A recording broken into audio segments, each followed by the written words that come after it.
Everyone यस्तो पानी परिरहेको छ, यस्तो रमाइलो छ, चिसो छ, हावा बगिरहेछ। वाउ शीतल छ त, माई गड हुन्छ यस्तो छ। अहिले भ्यू पुरा बादल त कालो भइसकेको छ। म तपाईँलाई मेरो राम्रो गार्डन देखाउँछु ल। यहाँ हेर्नु न, टमाटर।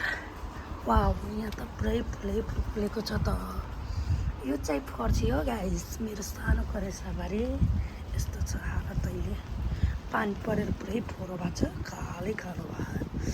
वाउ वाउ वाउ यहाँ मेरो सेमी यस्तो छ हालत पानी परेर। राति हेर्नु न गाइस, पुरै जरेबाट उक्ल्यो। मलाई त केही छैन, बट फेरि आइसक्छ, उम्रिन्छ, नो टेन्सन। अब आज धनियाँको चटनी बनाएर खाने गाइस। तपाईँहरू चाहिँ पानी परिरहेको बेलामा के चाहिँ गर्नुहुन्छ? पकौडा सकौडा के बनाउनुहुन्छ बनाउनुहुन्न? मेरो त आज छुट्टी छ। हेरौँ के बनाउँला आज बिदाको दिन। वा यस्तो पानी परिरहेछ, चिसो छ। यस ल गाइज, आज म चाहिँ साग बनाउने हो। साग धुन लाग्यो अनि दाल भिजाएर राखेको छु। तपाईँहरूलाई देखेको छैन होला, म देखाइदिन्छु ल। ल्याएको छु यहाँ मेरो अर्ग्यानिक साग, आफ्नै बारीको हो यो। यस्तो राम्रो भएको थियो, बनाएर तपाईँहरूलाई रेडी भएर देखाउँछु ल। By by. कसरी बनाउनुहुन्छ? म त यस्तो थोरै कफी हाल्छु अनि पानी हाल्छु, अनि अलि पुगेन जस्तो लाग्यो नर्मल पानी हाल्छु।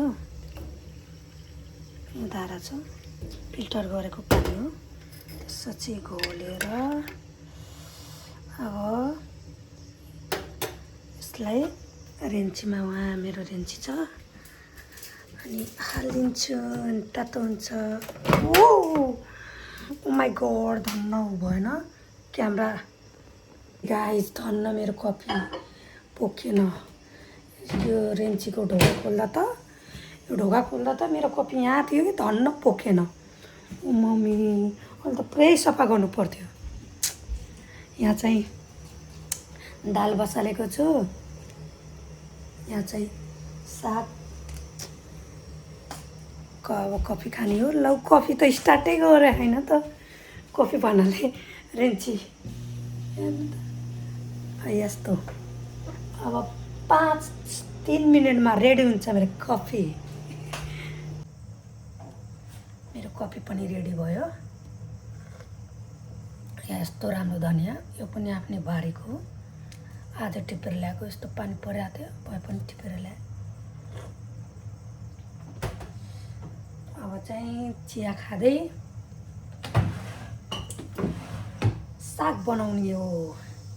हरियो खुर्सानी, यो चाहिँ मेरो बारीको होइन है, किनेर ल्याएको।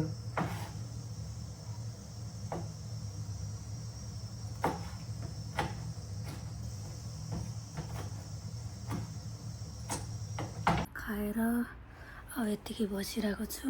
ब्लग पनि लामो भयो होला, आजको लागि यति नै। राम्रो लाग्यो भने प्लिज लाइक सब्सक्राइब गरिदिनु होला। Okay by.